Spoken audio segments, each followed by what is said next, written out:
First class is for executives, not immigrant caseworkers. Economy's that way. The sentence hit like a slap, and the gate went silent. A baby stopped crying. A phone dropped. One man muttered, "Jesus." A teenager holding a juice bottle didn't blink, just slowly lifted her phone and started recording. But the woman in the cream coat? She didn't flinch. She didn't blink. She just looked at her watch and said 5 quiet words that would, by the end of the hour, lock out an entire airline from 31 airports around the world. "You have 11 minutes. She didn't shout. She didn't protest.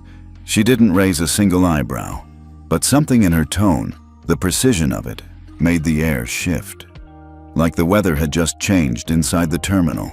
No one knew her name yet. Not the gate agent, not the flight crew, not even the security guard pacing nearby with a walkie-talkie and a bored expression. But 11 minutes from now, they would. And someone would whisper, "That woman? She's the reason your flight just got grounded." Dr. Camille Everett didn't look like trouble. That's what made her dangerous. She stood with calm posture, dressed in travel clothes too simple to signal wealth, but too precise to be mistaken for ordinary. A soft wool wrap, deep tan, flat shoes, no nails, no lashes, no loud jewelry. The only giveaway, if you were trained to notice, was the brushed steel watch on her wrist. It wasn't luxury. It was clearance-level tech, the kind used by people who don't track time. They command it. The gate agent, a young white woman with a stiff bun and sharper voice, scanned Camille once and decided she didn't belong. Didn't even ask for her ticket before barking, "Group 5's that way." Camille raised her phone wordlessly and showed her digital boarding pass. "Group 1, Seat 1C, First Class." The agent squinted but didn't lean closer. "Uh-huh," she smirked. "And I'm the Queen of England." That's when she said it. "You have 11 minutes." The agent frowned. "Excuse me?" Camille gave no reply. She simply stepped to the side, turned her body slightly, not toward the agent, but toward the terminal window. Her fingers tapped once on her phone screen. Not typing, just unlocking something. 2 rows back, a businessman leaned toward the woman next to him. "I think she's someone," the woman whispered. She didn't even blink. "Nope. She's either about to explode, or she runs this place." Neither was wrong. Camille Everett was not there to board a flight. She was there to test a system, her own system. Because Camille wasn't just a CEO. She was the chairwoman of Ethos Corps International, the final ethics clearance authority for 31 international airports and 40 commercial airlines. Any airline operating under the Ethos Corps charter needed her approval to continue flying through the world's busiest hubs. JFK, Heathrow, Toronto Pearson, Frankfurt, even Narita. And the airline running Gate A8, Northern Air, a full signatory of Ethos Corps. And as of this morning, sitting on Camille's pending review list. They just didn't know that she had come in person, under a non-corporate profile, paid full price, used no credentials. She wanted the real experience, the raw version, not the curated one given to known persons. That's how Camille tested compliance, by becoming invisible on purpose. But this morning, the system showed its teeth, and now she would show hers. She took a seat at the edge of the terminal, not far, but just enough to observe. Her phone was already syncing with the Ethos Corps audit channel. Trigger event. Gate bias, flag GBI A8. Review window, 11 minutes. Time locked, surveillance enabled. Live trace activated far across the globe. 3 offices blinked to attention. Cambridge, Geneva, and Toronto. Within 90 seconds, Camille's signal was verified and marked urgent. They didn't know what happened yet. But the woman who sent it, they knew exactly who she was. And when she pressed that final button, it would carry the weight of entire governments behind it. But not yet. First, she would wait. She always waited. Because when you're the most powerful person in the room, silence isn't weakness. It's calculation. Back at the gate, the agent continued boarding. She laughed with another staff member, clearly proud of herself. A few passengers hesitated as they approached, unsure whether to speak. One woman gave Camille a sympathetic glance and mouthed, "I'm sorry." Camille simply nodded. Her watch ticked to 2:41 p.m. She whispered to herself, 10 minutes left. A teen girl named Layla, standing near the charging pole, uploaded the incident to TikTok, captioned it. She said, "You have 11 minutes," like she's running the airport. Views, 14,000 in under 5 minutes. One commenter wrote, "Plot twist, she probably does." Another added, "Calm power is always the scariest." At 2:47 p.m., Camille's phone vibrated once. A secure message flashed on screen. Ethos Core Live Command Authority confirmed. Awaiting response directive. Camille stared at it for a moment, then tapped one line. Marked Northern Air, provisional non-compliant. Freeze boarding access at all Ethos Core certified terminals. 3 taps. That was it. No alarm, no headlines. Just a digital shift, silent and surgical, that instantly removed one airline's privileges from 31 airports around the world. Gate agents would now receive a "Do Not Process" lockout. Flights en route would be delayed for technical review. And inside Gate A8, where it all began, the screen above the boarding counter blinked once, then again, then went black. Passengers murmured. A few groaned. Then a message appeared in red. "Flight suspended. Clearance hold by Global Ethics Authority." The gate agent looked up, confused. She tapped her tablet. It didn't respond. Behind her, the boarding door locked with a mechanical clunk. And then, 2 men in navy suits arrived. No security, no fanfare, just presence. They didn't speak to her. They looked past her, at Camille, still seated, still watching.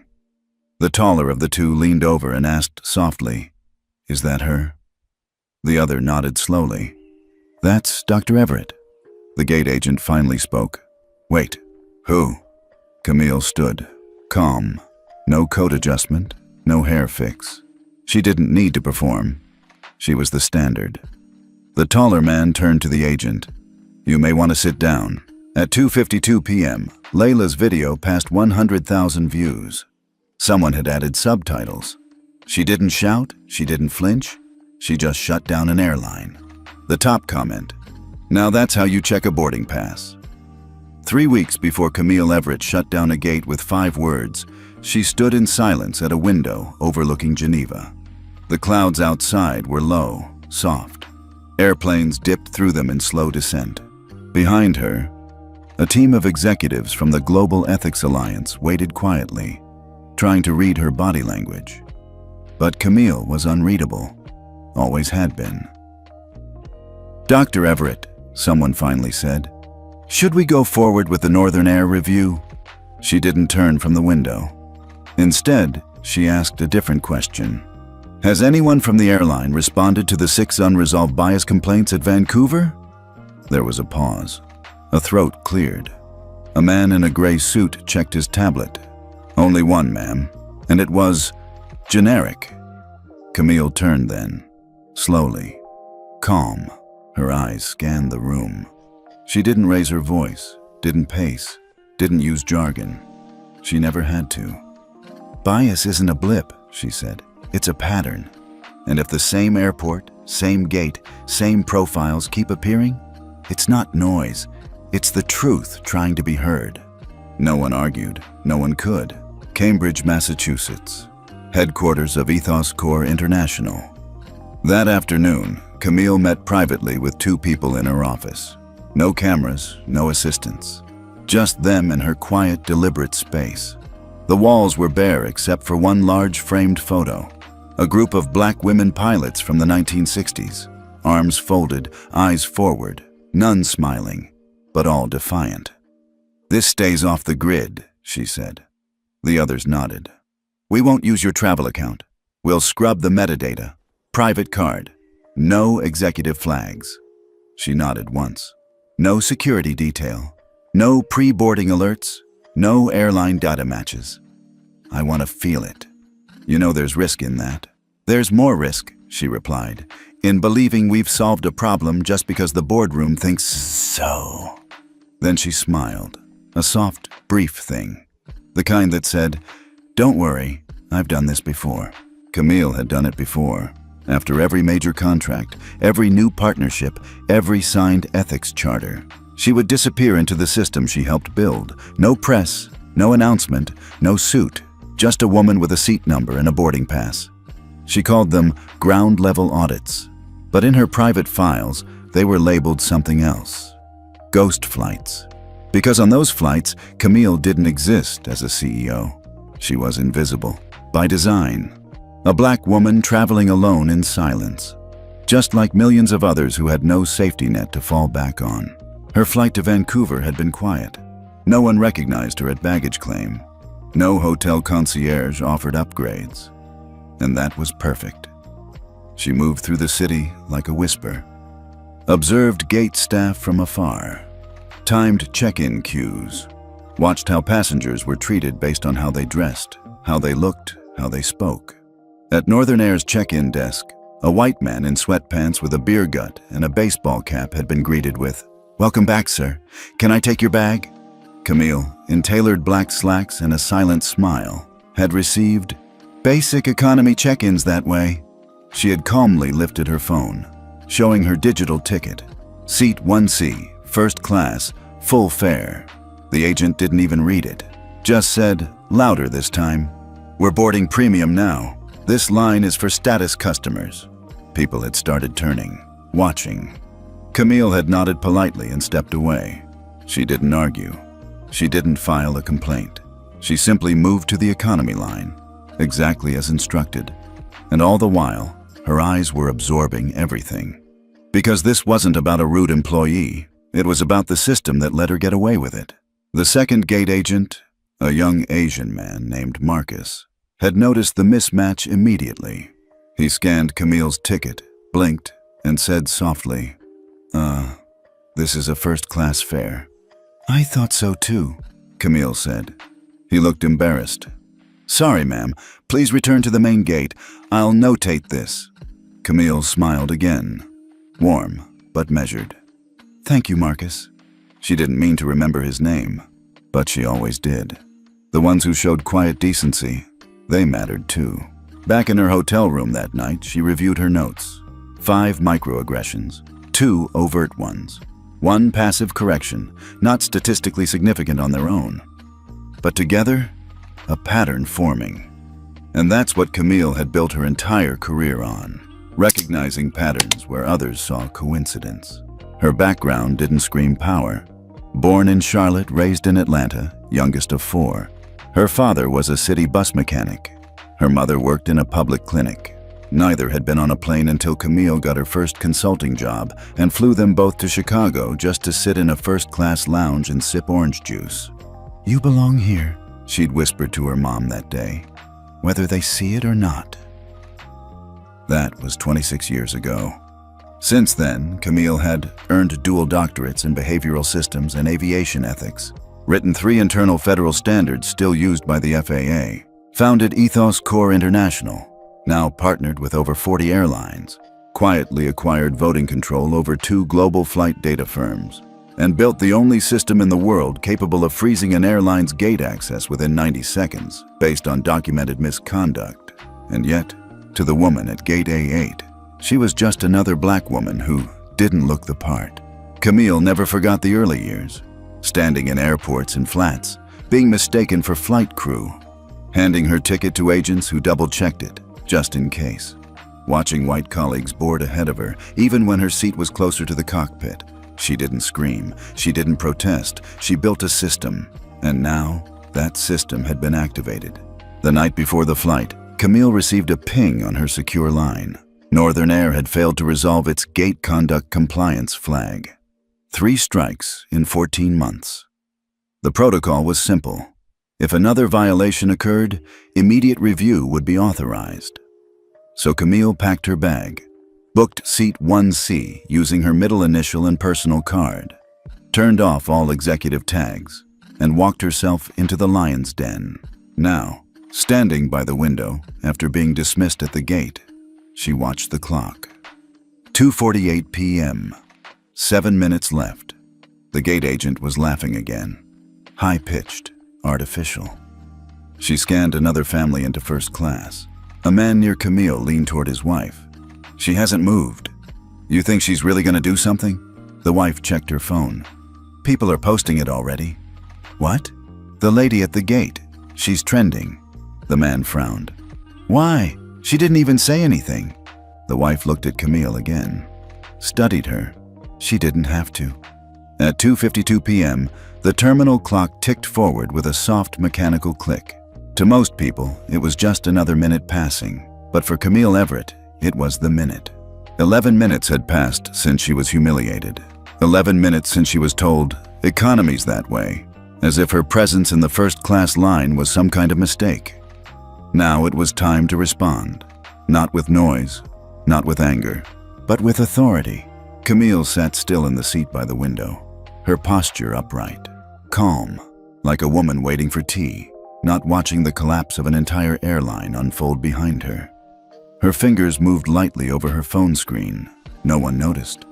That was the point. She wasn't tapping a complaint. She was tapping a command. In less than 8 seconds, the signal moved through Ethos Corps' global enforcement system. Encrypted, logged, verified. The directive was short. Mark, provisional non-compliant. Suspend boarding access across all affiliated terminals. Reason, GBI flag, gate bias verified. The words meant nothing to the average person in the terminal. But in the world of commercial aviation, they meant shutdown. 2,000 miles away, inside a data center in Cambridge, Massachusetts, a terminal blinked red. Within 90 seconds, 31 international airports received a compliance alert. Northern Air's gate access credentials were temporarily revoked. A $920 million insurance freeze was auto-triggered across all ESG-backed contracts. And one senior compliance officer in Frankfurt dropped her coffee when she saw the name attached to the override, Dr. Camille Everett. Back in Vancouver, Gate A8's screen flickered. It happened fast, too fast for the gate agent to react. 1 second it showed, Flight 327, on time, boarding group 2. The next it blinked to, Flight suspended, awaiting ethics clearance authority. Passengers stared. The gate agent, now visibly confused, tapped her tablet. It didn't respond. She hit the screen harder. Nothing. What the hell? She muttered, her tone slipping from smug to nervous. A line started forming, but no one moved. Something had shifted, not just on the screen, but in the air. Near the back, a teenage girl watching on her phone gasped, "Mom, that lady is everywhere right now." Her mom looked up. "Who?" "That woman they told to go to economy? She's blowing up online." Her phone showed the video Layla had posted. The caption now read, "She didn't yell, she didn't flinch, she just said, 'You have 11 minutes.'" Comments flooded the feed. "She's not a passenger. She's a problem for the whole airline." The calm ones, they're always the ones to watch. I feel like I just saw karma happen in real time. At 2:54 p.m., 2 men in Navy suits walked briskly through the terminal. They wore Northern Air badges, but higher clearance. Not flight crew, headquarters staff. One held a tablet, the other a two-way radio. They didn't stop at the counter. They stopped in front of Camille. The taller one lowered his voice. "Dr. Everett?" She looked up, nodded once. "We received the freeze alert," he said. "You initiated GBI review?" "I did." The second man swallowed. "Do we have a problem?" Camille stood slowly. She was shorter than both of them, but somehow larger. "You have 31, she replied. 31 what? "Terminals. On lockdown. Right now." They froze. The taller man blinked. "Ma'am, please tell us what happened." Camille tilted her head slightly toward the gate desk. "I was told I didn't belong." The taller man turned to look.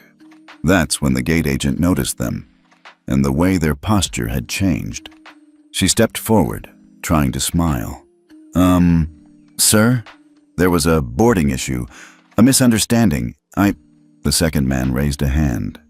"We'll handle it." "But," he turned sharply, You've done enough. Meanwhile, in the terminal lounge, CNN's breaking news ticker flashed. Airline access frozen at 31 airports after ethics violation at Vancouver Gate. Someone gasped. Another person muttered, "No way that's real." A third said, "Wait, that's this gate." Phones came out. Passengers pulled up the article. There it was. Sources confirmed the action was triggered directly by Dr. Camille Everett, chair of Ethos Corps International. She was reportedly traveling under her personal ID when the incident occurred. Ethos Corps suspension affects multiple airports in the US, Canada, UK, and EU. At 2:57 p.m., the pilot of Flight 327 emerged from the jet bridge. He was middle-aged, crisp uniform, no-nonsense expression. "What's going on?" he asked the gate. The agent started to answer, but the taller suit stepped in. "Captain, we've had an override. Ethics Authority triggered full freeze." The pilot's brow furrowed. "What does that mean?" Camille stepped forward, not loudly, not dramatically, but deliberately. "It means you're not flying today." The pilot looked confused. "And you are?" "She's the one who controls whether this plane moves or not," the taller suit replied. The pilot blinked. "Seriously?" Camille nodded. "Seriously." At 2:58 p.m., TikTok hit 750,000 views on the original clip. Someone had edited it with dramatic music, zoom-ins, and real-time commentary. This woman just grounded an entire airline without saying a damn word. This isn't gate drama. This is boardroom karma. Then came the final blow. Camille lifted her phone again, tapped her secure app. Ethos Corps command line opened. She typed one line. "Confirm. Ethics lock sustained until executive apology plus corrective action signed. Enter." A chime confirmed receipt. The gate agent paled. The suits stood still. "And Camille?" She stepped aside and sat down again, back to her original seat, crossed her legs, folded her hands. Calm. Let the world watch. Because the difference between a woman making noise and a woman making history is how many systems move when she lifts a single finger. 2:59 p.m., Gate A8 was silent, not because there was nothing happening, but because everyone was watching the same woman, doing nothing at all. Camille Everett sat motionless, legs crossed, hands folded in her lap. She wasn't angry. She wasn't even looking at the gate. She was waiting, and somehow that terrified the people in charge more than if she'd screamed. At Northern Air HQ, the Situation Room was in meltdown. A young analyst stared at her screen. "Ethos Corps just confirmed the freeze is holding." The operations director paced. "Camille Everett called the shot herself?"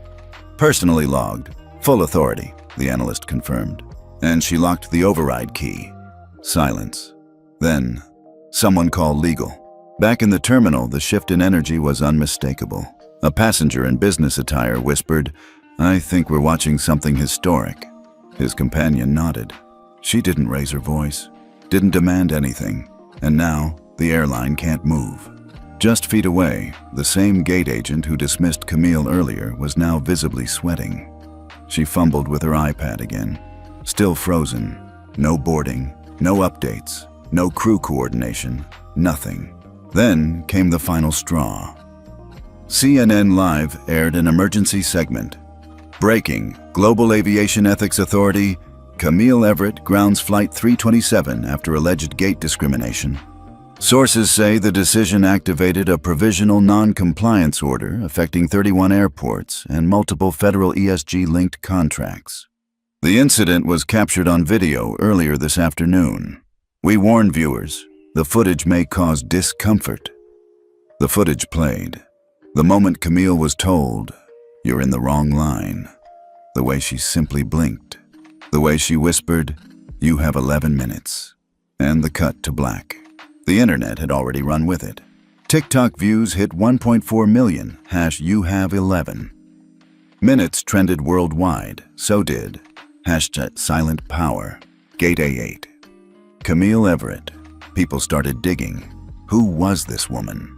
And what they found stunned them. Who is Camille Everett, founder of Ethos Core International, a global ethics infrastructure network used by 40-plus airlines, former advisor to the UN Aviation Rights Council, architect of the Passenger Dignity Index, adopted by 21 countries, first black woman to receive the Lindholm Prize for Aviation Systems Reform, known for operating under quiet audit missions, using her personal identity to assess real-time bias. And now, the woman who looked like just another overlooked passenger was revealed to be the single most powerful ethics authority in international air travel. Meanwhile, at YVR Airport Control, a call came in. Camille Everett's name just triggered a Level 4 protocol, a supervisor said. What do we do? His senior shrugged. We wait. Wait for what? He stared at the terminal camera feed, zoomed in on Camille sitting calm in her chair. For her to move. Back at Gate A8, the pilot of Flight 327 approached again, this time cautiously. Ma'am, he said, voice lowered. I just want to apologize. I had no idea what happened out here. Camille turned to him with polite eyes. I know, she said gently. Most people don't see it, until it hits them too.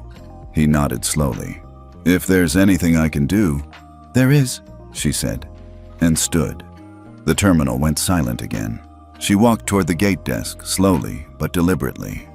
Her presence wasn't loud, but it was absolute. The gate agent stepped back. Camille didn't say a word to her, didn't even look her way. Instead, she looked to the two Northern Air executives now sweating bullets. One of them tried to speak. We're drafting an apology letter and a corrective plan. Camille raised a finger. Just one. Save it, she said. It's not me you need to convince. She turned to the passengers, the people who had watched her get dismissed, the ones who now saw the truth of who she was. You've all witnessed the difference between power that yells and power that acts, she said, voice steady. This wasn't just about me. It never is. It's about the ones who never got to board, the ones who didn't have a button to press. She let that hang in the air. Then, calmly, this flight won't move until Northern Air signs the Dignity Compliance Agreement, in full view, on record, with proof of employee restructuring. One of the executives stammered, That could take days. Camille smiled. Then you better cancel every other gate too. Somewhere in the crowd, a man muttered to his wife. She just told them they have 11 minutes again, without even saying it. 3:12 p.m. Northern Air's CEO, watching from his emergency retreat in Palm Springs, cursed under his breath. She's shutting us down from a gate chair. His legal chief looked up. Sir, we have no choice. 3:15 p.m. On Camille's phone, a new notification appeared. Ethics compliance submission received. Northern Air requests immediate review of the proposed terms. Camille clicked it open. Reviewed. Her face remained neutral, but in her mind, she knew. They weren't just sorry. They were scared. She turned back to the two executives. Submit the signed terms to the Ethos Core network, she said. Then, and only then, will I unlock the system. They nodded, scrambling on their devices. The gate agent still hadn't moved. Camille looked at her briefly, not with cruelty, but with clarity. You didn't just disrespect me, she said. You disrespected the system I built to protect people like me. The agent whispered. I didn't know. Camille nodded once. You did. You just didn't think it would matter. 3:21 p.m. The screen at gate A8 blinked. Flight 327, boarding delayed. Compliance protocol pending clearance. The crowd exhaled, but no one moved yet. They were still watching Camille, because something had changed, and they all knew it. Later that evening, an edited video of Camille's silent stare went viral again, this time set to orchestral music and overlaid with one caption. She didn't shout, she didn't threaten, she just grounded them. 3:24 p.m., Vancouver International Airport. Camille Everett stood by the gate window, watching planes roll across the tarmac like they had nothing to do with the chaos unfolding behind her. She'd already said all she needed to say. Now the burden wasn't on her. It was on them. The airline executives scrambling behind the scenes to fix a mess they created with one sentence. "Ma'am, are you sure you're in the right line?" Back inside the terminal, passengers remained frozen in a state of collective awe. Not because they feared delays, but because they were witnessing something they'd never forget. A reckoning that began with soft words and ended with a system shutdown. The video clips had now reached over 2.6 million views, translated into 5 languages, and were being picked up by international newsrooms. One viral comment nailed it. Camille Everett didn't file a complaint. She rewrote protocol, mid-flight. Upstairs, in a conference room at the airport's executive wing, the Emergency Ethics Review Panel was gathered via video link. On screen, executives from Northern Air. In the room, a local Ethos Corps compliance officer, nervously adjusting his tie. They had 12 pages in front of them, a draft Camille had sent minutes earlier titled Dignity Compliance Agreement, Emergency Enforcement Addendum. The terms were clear. Mandatory ethics retraining for all frontline airline staff within 72 hours. Gate bias tracking software deployed at every check-in counter. Public acknowledgement of the incident and commitment to zero-tolerance policies on race-based discrimination. And most importantly, all personnel involved in the incident will be placed on mandatory review. This is not a punishment. It is a recalibration. The Northern Air COO stared at the document. "This goes beyond us," he muttered. "No," said the Ethos Corps officer calmly. "This is about all of you." Meanwhile, down at the gate, Camille pulled out her phone and opened her inbox. The responses were rolling in.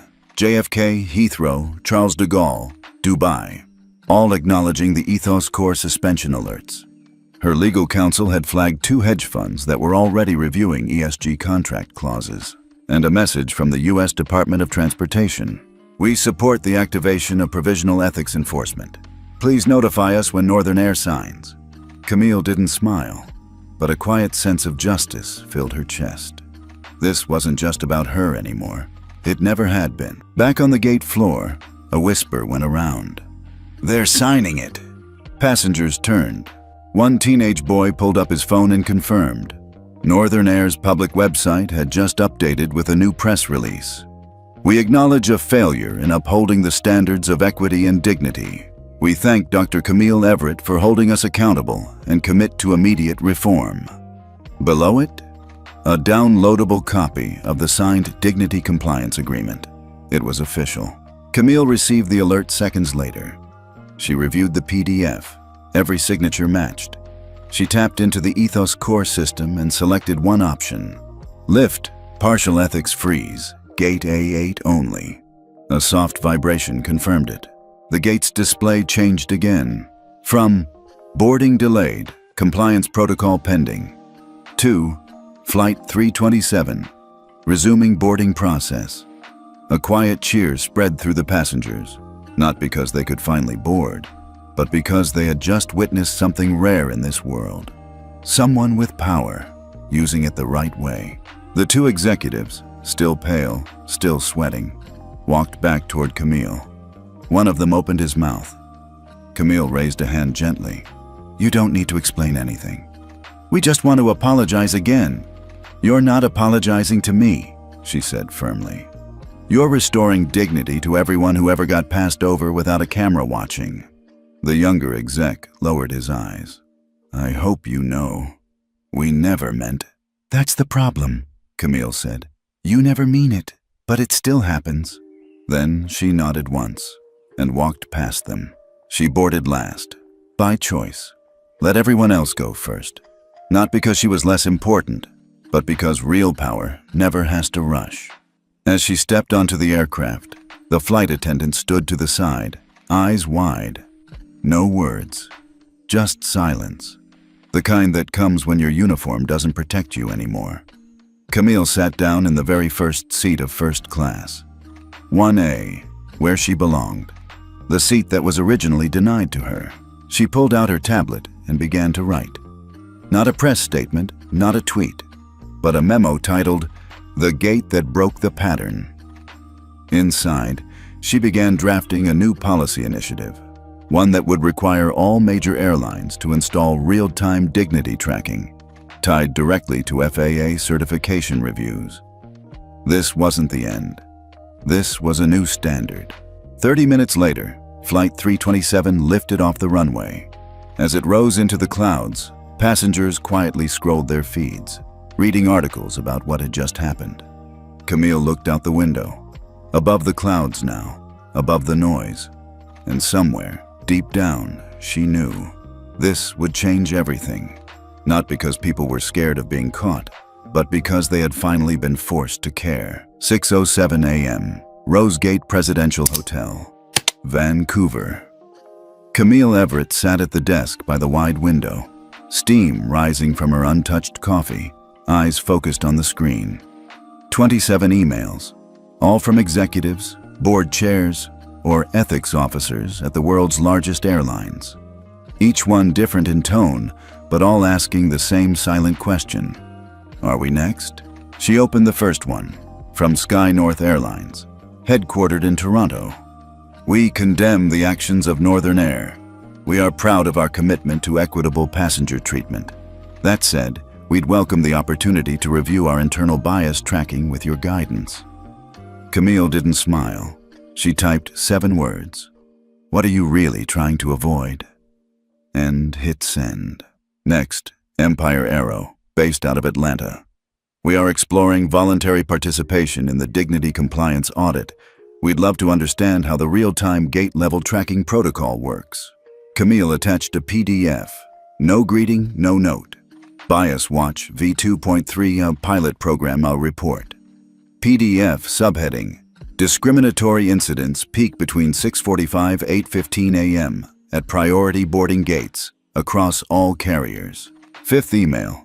Skyjet International. Smooth language, polished formatting. We'd be honored to explore a collaboration, perhaps a white paper co-authored with you on aviation equity. Your insight would bring real value. Camille sat back. This was the same airline with 3 racial bias lawsuits in the past year, all quietly settled out of court. She opened the Ethos Core admin dashboard and entered their name. Status, under internal review. Ethics, score 56-100. Voluntary transparency. Declined, she replied. Partnership begins with disclosure, not flattery. 6:51 a.m. Ethos Core Black Level Admin Interface. Camille viewed all 27 airlines grouped by ethical risk. 3 were flagged for false self-reporting. 2 had begun full internal audits, voluntarily. 9 airlines submitted new transparency pledges, agreeing to release passenger treatment data by race, class, and region for the first time ever. The rest? Silent. But Camille knew they were watching. She picked up the phone and called Selena Voss, her lead counsel in DC. Selena, I want to launch the Dignity Enforcement Protocol system-wide. Selena hesitated. You sure? That puts us under federal review in 36 hours. Camille was calm. Good. I want them to know Gate A8 wasn't an isolated incident. It's the default. Selena sighed. Which platform? World Aviation Ethics Summit, Camille said. Geneva, next week. 8:14 a.m. FAA Headquarters, Washington, D.C. A deputy director received the daily Ethos Core report. His assistant whispered, Camille Everett's action halted operations at 31 airports yesterday.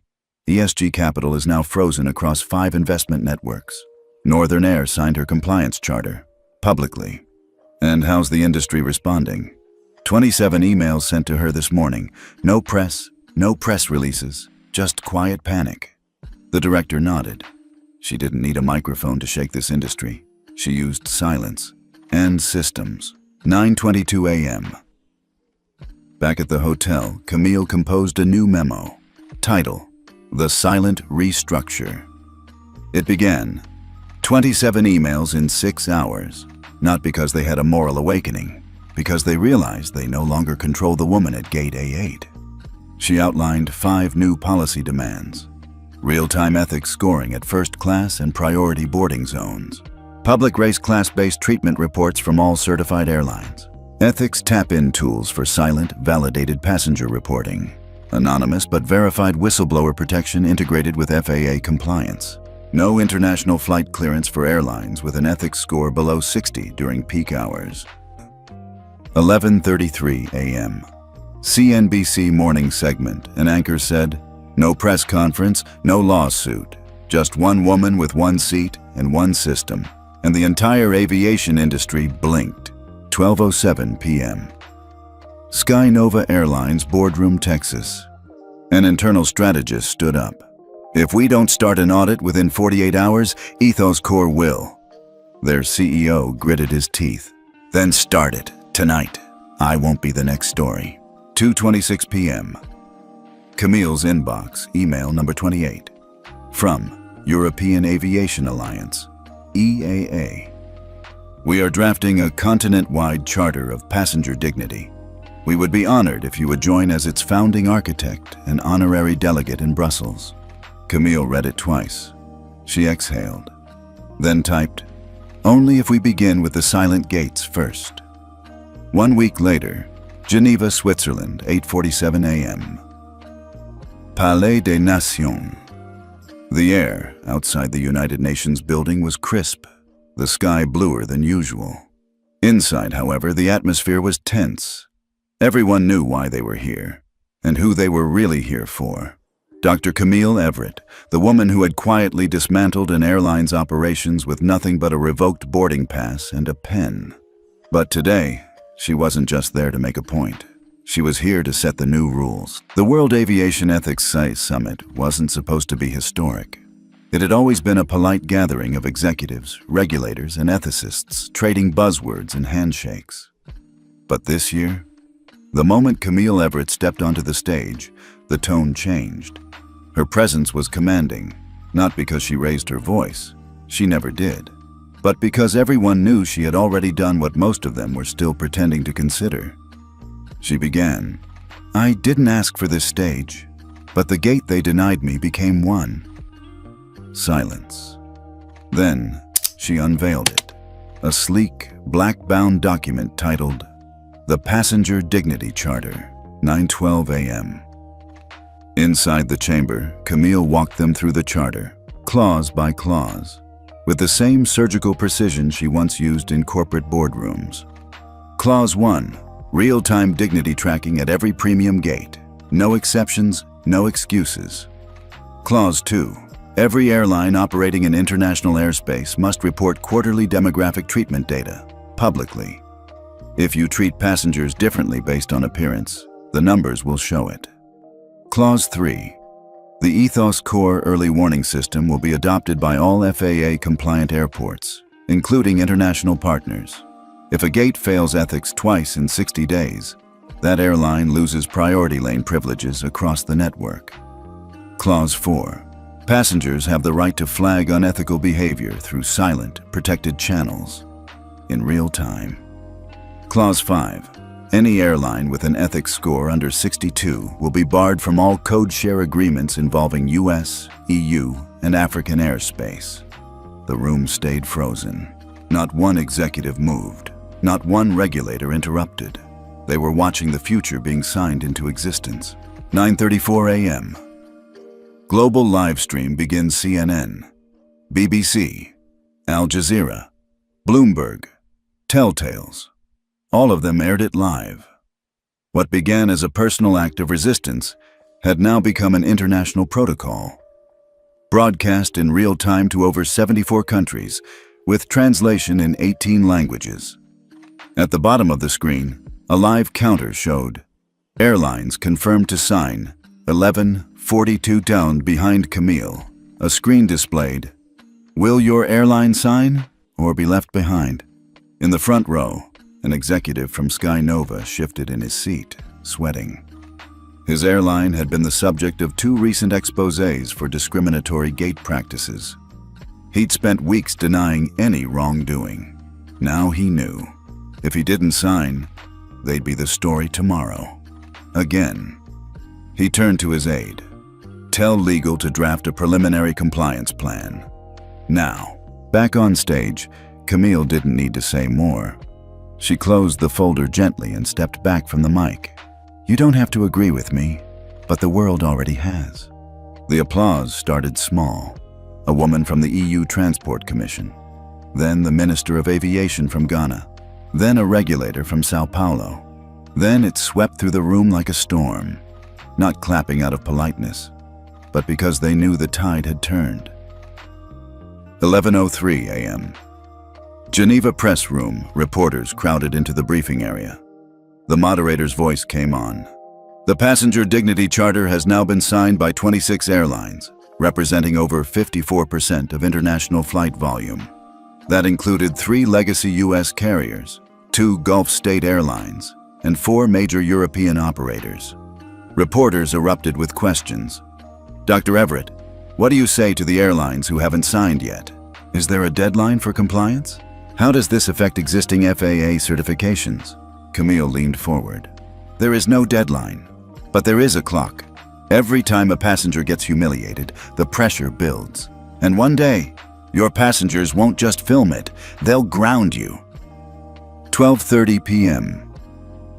Backroom meeting with regulators, the FAA, the European Aviation Authority, and several African airspace directors gathered privately. Camille stood at the head of the table. This time she wasn't presenting, they were. "We propose embedding the Dignity Charter into annual licensing reviews," said one European delegate. "Airlines must comply with at least 4 of the 5 clauses to retain cross-border flight privileges," said another. The African airspace rep leaned in. "Camille, you've turned dignity into infrastructure." Camille nodded. That was the goal. Later that evening, private hotel suite, Camille sat by the window, city lights flickering in the distance. Her phone buzzed. A message from her executive assistant back in New York. "We just got confirmation. All 3 major aviation investment funds are updating their ESG criteria to include the charter. That's $740 million in leverage." She didn't celebrate. She just stared out the window and whispered, "Now they have no choice." At that moment, thousands of miles away, in airports from Johannesburg to Frankfurt, check-in agents were being notified of new training requirements. Systems were being updated. Flags were being rewritten. And somewhere, a black woman standing at a first-class gate, suitcase in hand, ticket in hand, would be treated with the dignity she deserved. Not because anyone apologized, but because Camille Everett made sure they had to. 2 days later, Midtown Manhattan, 7:32 a.m. Everett, Global HQ. Camille Everett stood in front of the glass wall of her 43rd floor office, the morning skyline stretching endlessly beyond. She didn't sip her coffee. She just stared. She had felt this coming. The silence before the storm was never empty. It was loaded, and this morning it arrived. Her chief of staff, Lena, burst in without knocking for the first time in 3 years. "They've started the smear campaign." Camille turned slowly. "Who? Skyjet? Skynova? Probably Empire too. It's coordinated. Fox Business aired a panel calling the charter an attack on capitalism." Camille raised a brow. "What else?" Lena handed her a tablet. 2 airlines leaked internal documents implying your firm has conflicts of interest, trying to make it look like you benefit financially from enforcing the charter. Camille scrolled. The screen showed headlines. "Is Camille Everett using ethics to build an empire? Sources say Everett's team could monetize dignity score system. Airlines call for FAA oversight into personal gain in new ethics charter." She set the tablet down gently. "Good," Camille said. "They're scared." 8:25 a.m. CNBC Morning Live. The panel was already in full spin. A Skynova spokesperson, sleek, trained, and smiling, was speaking to camera. "We fully support fair treatment of passengers, but this charter was pushed through without proper industry collaboration. We're concerned it creates more liability than improvement." Another guest chimed in, smirking. "It's worth asking. How much does Dr. Everett's tech firm stand to gain from this so-called ethics system?" Camille's name was now trending. not as a hero, but as a disruptor, and to some, a threat. 9:42 a.m. FAA Internal Ethics Council, emergency call. "I'll be blunt," the chair said. "Camille, there's noise. The kind that forces Washington to question everything." Camille didn't flinch. "If I had launched this as a man in a Navy suit, with a traditional firm behind me, none of this would be happening," she said. "But a black woman draws a map, and suddenly it's a power grab." The line went quiet. Then another voice spoke, the FAA Deputy Director. "We trust your system, Camille, but you'll need to show that this isn't about centralized control. They're calling for a hearing." Camille nodded. "Fine, I'll come." 12:14 p.m. Private strategy meeting at Everett Global. Lena pulled up a screen. "Twitter's split. Some say you're becoming a dictator in heels, but others, a lot of them, are calling for more oversight in everyday services." She clicked into a feed. One post showed a mother holding her toddler at an airport. "A year ago, they kicked me off a plane for breastfeeding. Today, the agent apologized first. I don't care who they say Camille Everett is. She made this happen." Another tweet. "If you're more afraid of one black woman than a whole racist system, you just proved her point." Camille glanced down. Her hand rested over her tablet. She wasn't worried about the noise. She was worried about who might try to twist it into silence. 4:07 p.m. Congressional Office, D.C. Representative Ellen Hawthorne, the youngest black woman in Congress, called Camille personally. "I've seen this before," she said. "They call it review, but what they want is submission." Camille stayed quiet. "Don't backtrack," Ellen continued. "The hearing will be messy, but I'll be there. You have more allies than you think." 5:23 p.m. US video conference. Global Ethics Council. Camille joined late, deliberately. When her screen lit up, a few faces visibly stiffened. One German official cleared his throat. "We regret the way your name is being politicized, but we need your reassurance. Do you stand by the Dignity Charter fully?" Camille met the camera directly. "I don't stand by it," she said. Pause. "I stand inside it." 7:45 p.m. New York Times. Op-ed submission portal. Camille typed until her fingers ached. No PR spin. No advisors. Just her voice. The piece was titled, "When They Deny You a Seat, Build the Whole Plane Differently." She wrote, "This was never about revenge. It was about structure, about fairness, about being able to walk down an airport corridor without wondering if your skin will decide your worth that day. If they fear dignity, that says more about their system than my charter." She hit submit. 10:03 p.m. Inside a hotel bar near JFK. Across the city, 3 regional airline execs sat in a booth, watching Camille's CNN interview replay on mute. One of them laughed. "She's not gonna back down." Another poured a drink. "Then we push harder. She wants war, let's give her headlines." They toasted. But none of them noticed the bartender, an off-duty ground staffer, filming the entire conversation from her phone. That clip would go viral by morning. 11:41 p.m. Camille's home, Brooklyn Heights. She sat on the balcony, night breeze brushing her face, phone glowing with another alert. "Passenger Dignity Charter signatories cross 30. Includes Emirates, Lufthansa, Air Canada." Lena texted right after. "They're losing the PR war." Camille smiled for the first time all day. Backlash was loud, but truth was patient, and it always landed, eventually. Washington, D.C. 8:12 a.m. U.S. House Subcommittee on Aviation and Public Ethics. The chamber was packed. Rows of reporters, ethics observers, airline lobbyists, and civil rights advocates filled every seat.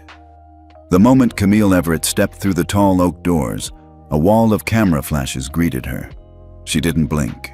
She wore a deep navy blazer, no jewelry, no theatrics. Just calm, poised, present. The chairwoman, Reverend Dolores Stein, cleared her throat into the mic.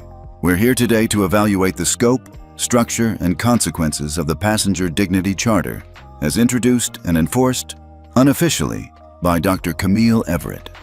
Dr. Everett, this committee reminds you, you are under oath. Camille nodded once. I understand. 8:28 a.m. Opening questions. Representative Tom Fairbanks, a sharp-tongued congressman from Texas, leaned forward smugly. Dr. Everett, let's be clear. Did you or your firm receive any financial benefit from the Ethos Core scoring system rollout? Camille, no. All scoring data is housed under an open-source ethics protocol. We refused monetization offers from 3 private equity groups. Fairbanks, so you're telling us you disrupted a $92 billion industry for free? Camille didn't flinch. No, I did it for something more expensive than profit. Public trust. Murmurs filled the room. 9:01 a.m. Crossfire begins. Representative Stein raised a thick folder. This committee has received 37 complaints from regional airlines who claim your charter is unfair, subjective, and damaging. How do you respond? Camille responded calmly. The charter doesn't punish airlines. It protects passengers. The data doesn't lie. Biases at boarding gates aren't a rumor. They're measurable. And those 37 airlines, 29 of them had active discrimination settlements in the last 3 years. Someone coughed loudly. Silence fell. 9:36 a.m.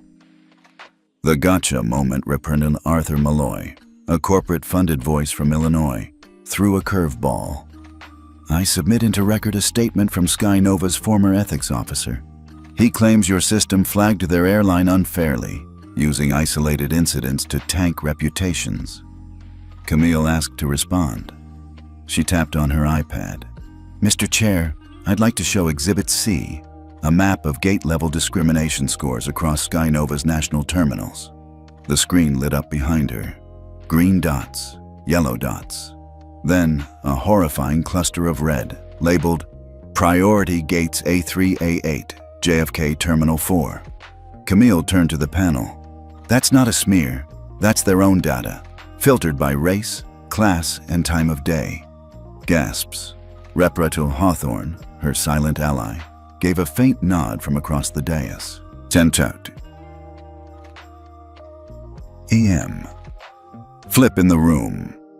A former pilot, now a whistleblower, had submitted a letter of support.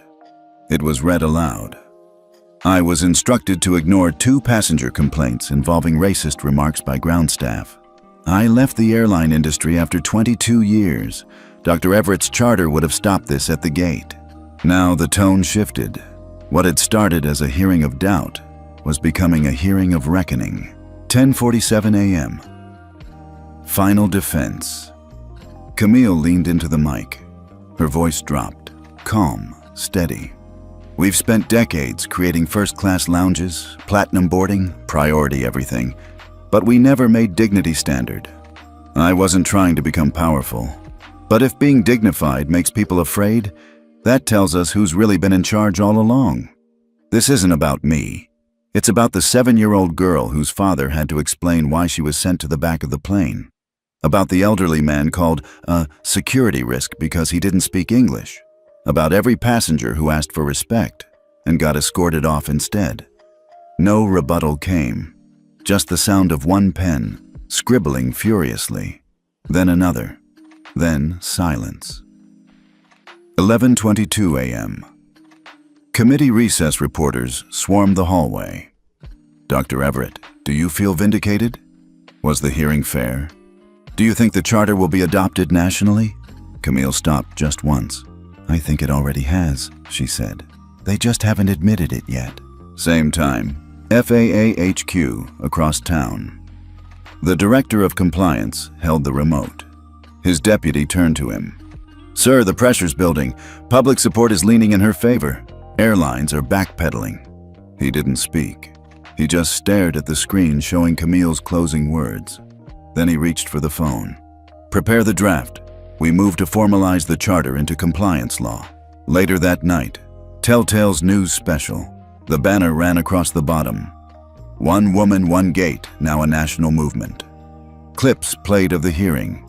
Then a voiceover. She didn't yell. She didn't sue. She didn't storm out. She stood, and the whole industry had to sit down. Back at Camille's apartment, 11:59 p.m. She sat alone, a mug of cold tea beside her, phone buzzing every 5 seconds. Messages from lawyers, CEOs, activists, even students. Then one text made her pause, unknown number. I was at gate A8 that day. I said nothing. I'm sorry. I'm also changed. Camille stared at the screen, her breath caught. For the first time since it all began, she allowed herself to feel it. The weight of what had happened, the cost, and the quiet revolution now in motion. 3 weeks later, Geneva, Switzerland, 8:03 a.m. World Aviation Ethics Summit. Camille Everett stepped onto the stage to a standing ovation. She didn't raise her hand or nod in acknowledgement.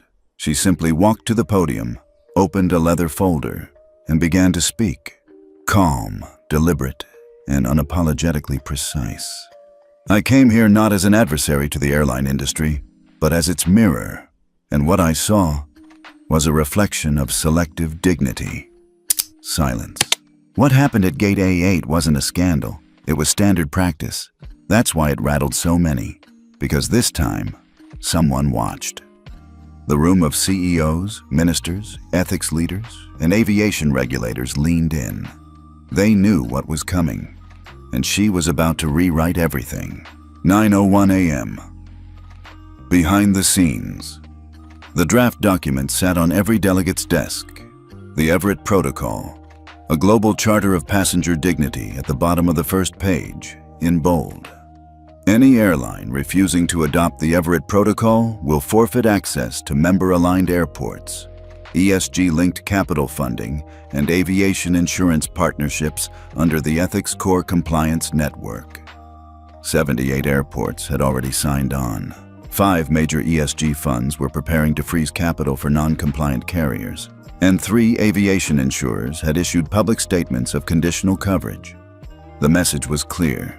This was no longer a suggestion, it was policy. 9:47 a.m.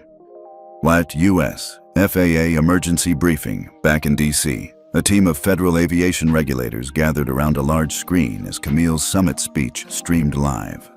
Ladies and gentlemen, said the lead official, Everett just turned a domestic ethics tool into a global gatekeeping system. An advisor leaned in. We either integrate the Everett Protocol into our federal compliance framework or risk being sidelined internationally. No one objected. For the first time in aviation history, a non-government entity, a black woman, had created a global enforcement standard, and the world was aligning around her. 10:12 a.m. Geneva. The final address. Camille looked across the hall one last time. This charter doesn't guarantee fairness, but it guarantees accountability, because from now on, boarding gates are not just passageways, they are mirrors, and the world is watching.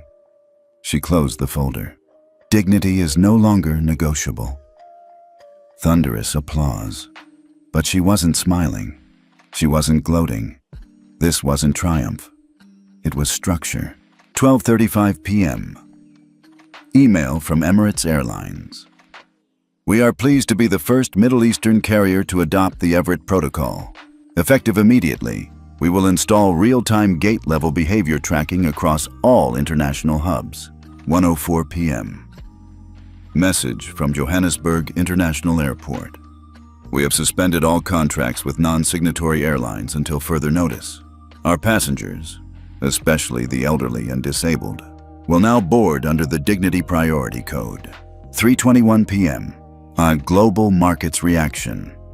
A CNBC alert flashed across screens worldwide. 4 airlines lose 1.3 billion in ESG-aligned capital after refusing Everett Protocol. Meanwhile, investors poured $820 million into airlines that had adopted the charter. For once, ethics paid, and everyone saw it. 4:47 p.m. Washington, D.C. Senate Subcommittee press briefing. Senator Ellen Hawthorne took the mic. What Dr. Everett has done transcends aviation. She's given us a roadmap for ethical infrastructure in every industry. That is why today, I'm introducing a bill to formally recognize the Everett Protocol as a federal standard for transportation equity. She paused. We're not just grounding planes anymore. We're grounding systems that no longer serve people. 6:23 p.m. Everett Global HQ, Manhattan. Camille returned to her office. Lena was waiting, a thick folder in hand. Media wants a statement. The Wall Street Journal, BBC, Forbes. Camille walked to the window. Below, traffic moved like tiny pulses of light. Normal, calm, unaware of how much had changed above it. Let them write what they want, Camille said quietly. I didn't do this to be the headline. Lena smiled. Too late. You're the whole story. 8:15 p.m. Voice message from Airline CEO, anonymous. Camille, I was in the room when they said you'd never pull this off, that you were just another activist with a grudge. I didn't speak up then. I should have. Now I'm joining, not because I fear you, but because I believe you. Camille saved the message, not for revenge, but to remind herself, change never begins loudly. It begins when silence breaks, one voice at a time. 10 o'clock p.m. Camille's living room. Brooklyn, she sat barefoot on her couch, a mug of ginger tea cooling beside her. On the TV, a replay of her speech aired again, but she muted it. Instead, she opened a handwritten letter sent to the office earlier that day. Dear Dr. Everett, I'm 14. I saw what they did to you at that gate. My mom said people like us always get moved to the back. But you didn't just stand up. You made them redesign the plane. Jada, 8th grade. Camille's eyes softened. She didn't cry, but something inside her, tired, armored, measured, exhaled. 10:27 p.m. Global Aviation News banner, the Everett Protocol signed by 112 airlines, now a global standard. One moment, one gate, one woman. The system will never board the same again. 2 months later, JFK Airport, Terminal 4. Boarding gate A8 looked no different. Same signs, same carpet, same gate agent desk. But something had changed. Not in the design, but in the air. People noticed it in small ways. The agents were more attentive. The line was more orderly. Passengers no longer whispered at the sight of a black woman in first class. They watched, but with awareness, not judgment. And on the wall beside the boarding door, a new plaque had been installed. This gate is monitored under the Everett Protocol. Passenger dignity is not optional. Camille Everett stood 15 feet away, dressed simply in a light trench coat, navy heels, and headphones resting on her shoulders. She wasn't here for press. No cameras, no reporters, no entourage. She just wanted to see it for herself, what had changed, and what hadn't. Same time. Sky Nova Airlines headquarters. A board meeting was underway. The new ethics director pulled up the monthly report. Complaints of racial bias at premium boarding gates dropped by 74%. Incidents involving refusal of entry based on class or language, down 62%. He looked around the room. It's not just policy, it's behavior. The CEO adjusted his tie. He didn't like admitting Camille had been right, but he liked lawsuits less. Back at gate A8, a young black woman, maybe 20, maybe younger, stepped forward in the priority boarding line. Her backpack was worn, her nails chipped, but she clutched a first-class ticket like it was made of gold. The gate agent looked up, then smiled. Welcome aboard, Ms. Bennett. The girl blinked. A small pause, like she expected a problem, but there wasn't one. Not this time. Not anymore. Camille noticed the moment, and that was enough. Later that evening, Everett Global HQ, Brooklyn. Lena walked into Camille's office. So, you're really doing it? Camille smiled faintly, not looking up from her monitor. I'm stepping down. The system is in place. It doesn't need me breathing over it. Lena hesitated. What will you do instead? Camille turned to the window. Teach, speak, maybe just rest. She didn't say it, but it was clear. This fight, at least, was over. And she had won, quietly, systemically, permanently. One final message arrived on her screen. From the FAA. Subject line: Federal approval. Passenger Ethics Act passed unanimously. She stared at it for a long moment, then hit archive. She didn't need a trophy. She just needed to know. No other woman would be told, "You don't belong in first class," again, and be forced to accept it. 1 week later, a global ripple. In Sao Paulo, a woman posted a photo of herself in first class with the caption, "Because I'm allowed to take up space now." In Tokyo, All Nippon Airways announced a full rollout of the Everett Protocol on domestic routes. In Nairobi, airport staff attended training under the Everett Dignity modules. And in Detroit, a high school civics teacher told her class, "Let me tell you the story of a woman who changed aviation without raising her voice." Back in Camille's home, Brooklyn, late at night, she sat by the window with tea in hand, the city lights blinking below. A quiet, personal moment. Until her phone buzzed. Text from an unknown number. "I was the flight attendant at gate A8. I was wrong. I've since left that airline. But I tell every new trainee now, don't assume power looks a certain way." Camille didn't reply. She just turned off the phone, set down the mug, and smiled. Not because she was done, but because something else was just beginning. Final frame. A child walks through the airport with her mother.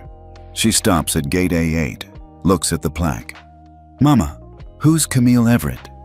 The mother bends down, smiling softly. "She's the reason no one moves us to the back anymore." 1 year later, Atlanta. The new terminal at Hartsfield-Jackson International Airport was officially opening its Dignity Suite. The suite wasn't luxurious. It didn't have champagne, no gold-plated sign, no velvet ropes. But on the wall hung a simple bronze plaque. "This space is dedicated to every passenger who was ever told, 'You don't belong here,' in honor of Camille Everett, who made the world pause at the gate." A small group clapped as the ribbon was cut. No major media showed up, no cameras, but the moment was real and felt. Back in New York, Camille's classroom, Columbia University. She stood before a group of undergrads. No designer suits, just glasses, jeans, and a soft cardigan. The board behind her read, "Ethical Infrastructure in Corporate Systems." She smiled at the class. "Today's question is simple. What does quiet power look like, and how do we build systems where everyone boards with dignity?" One student raised her hand. "Professor Everett, did you ever regret grounding that flight?" The room quieted.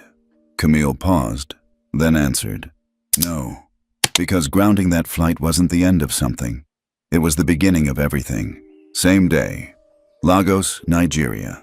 An airline billboard near the international terminal read, "Everett Protocol Certified. Your dignity matters before takeoff." Paris, France. Midnight. A father read his daughter a bedtime story, but not the usual fairy tale. This one came from a children's book titled Camille at Gate A8, adapted from her story, now in over 20 languages. The girl yawned, half asleep.